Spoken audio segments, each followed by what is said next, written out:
നമ്മൾ സംസാരിക്കാൻ പോകുന്ന വിഷയം നമ്മൾ എല്ലാവരും അറിഞ്ഞിരിക്കേണ്ടതും പക്ഷെ അധികം സംസാരിക്കപ്പെടാത്തതുമായ ഒരു വലിയ ആരോഗ്യ പ്രശ്നമാണ് ആന്റിബയോട്ടിക് റെസിസ്റ്റൻസ്. ഇതൊരു ഭാവിയിലെ ഭീഷണിയല്ല, ഇത് ഇപ്പോൾ തന്നെ ഇന്ത്യ നേരിടുന്ന ഒരു നിശബ്ദ മഹാമാരിയാണ്.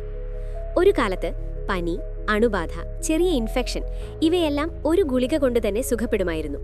പക്ഷേ ഇന്ന് അതേ മരുന്ന് കഴിച്ചിട്ടും രോഗം മാറാത്ത അവസ്ഥകൾ നമ്മൾ ദിവസവും കാണുന്നു. എന്തുകൊണ്ടാണ് ഇങ്ങനെ സംഭവിക്കുന്നത്? ആദ്യം ആന്റിബയോട്ടിക് എന്താണ് എന്ന് മനസ്സിലാക്കാം. ബാക്ടീരിയ മൂലമുണ്ടാകുന്ന അണുബാധകൾ ചികിത്സിക്കാൻ ഉപയോഗിക്കുന്ന മരുന്നുകളാണ് ആന്റിബയോട്ടിക്കുകൾ. TB, ന്യൂമോണിയ, ടൈഫോയിഡ്, മൂത്രവ്യൂഹ അണുബാധകൾ ഇവയെല്ലാം ഒരു കാലത്ത് ആന്റിബയോട്ടിക്കുകൾ കൊണ്ട് നിയന്ത്രണത്തിലായിരുന്നു. പക്ഷേ പ്രശ്നം അവിടെയല്ല. ആന്റിബയോട്ടിക്കുകൾ അമിതമായും തെറ്റായ രീതിയിലും ഉപയോഗിക്കാൻ തുടങ്ങിയപ്പോൾ ബാക്ടീരിയകൾ മാറിത്തുടങ്ങി. അവ ജീവിക്കാൻ പഠിച്ചു, മരുന്നുകളോട് പൊരുത്തപ്പെട്ടു. അപ്പോൾ എന്ത് സംഭവിച്ചു? മരുന്ന് പ്രവർത്തിക്കാതായി. ഇതാണ് ആന്റിബയോട്ടിക് റെസിസ്റ്റൻസ്. ഇപ്പോൾ ഇന്ത്യയിലെ സ്ഥിതി എങ്ങനെയാണ്? ലോകത്ത് ഏറ്റവും കൂടുതൽ ആന്റിബയോട്ടിക് ഉപയോഗിക്കുന്ന രാജ്യങ്ങളിൽ ഒന്നാണ് ഇന്ത്യ. WHO റിപ്പോർട്ടുകൾ പ്രകാരം ഓരോ വർഷവും ലക്ഷക്കണക്കിന് ആളുകൾ ആന്റിബയോട്ടിക് റെസിസ്റ്റന്റ് അണുബാധകൾ മൂലം ഇന്ത്യയിൽ മരിക്കുന്നു. ഇത് കേൾക്കുമ്പോൾ വലിയ സംഖ്യയായി തോന്നാം, പക്ഷേ യാഥാർത്ഥ്യം ഇതിലും ഭീകരമാണ്. സാധാരണ ഒരു ഇൻഫെക്ഷൻ പോലും ഇന്ന് ICU വരെ എത്തുന്നു.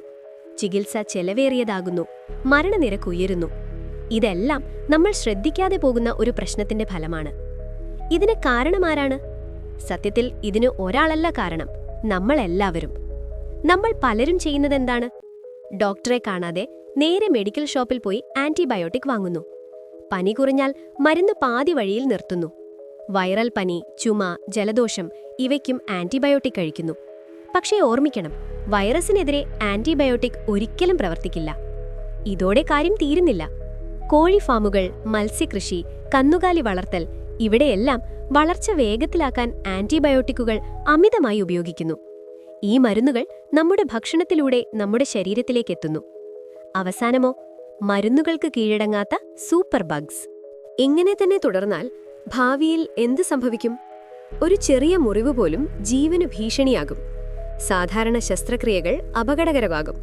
ക്യാൻസർ ചികിത്സ, ഓപ്പൺ ഹാർട്ട് സർജറി, പ്രസവ ശസ്ത്രക്രിയ എല്ലാം തന്നെ വലിയ റിസ്ക് ആകും.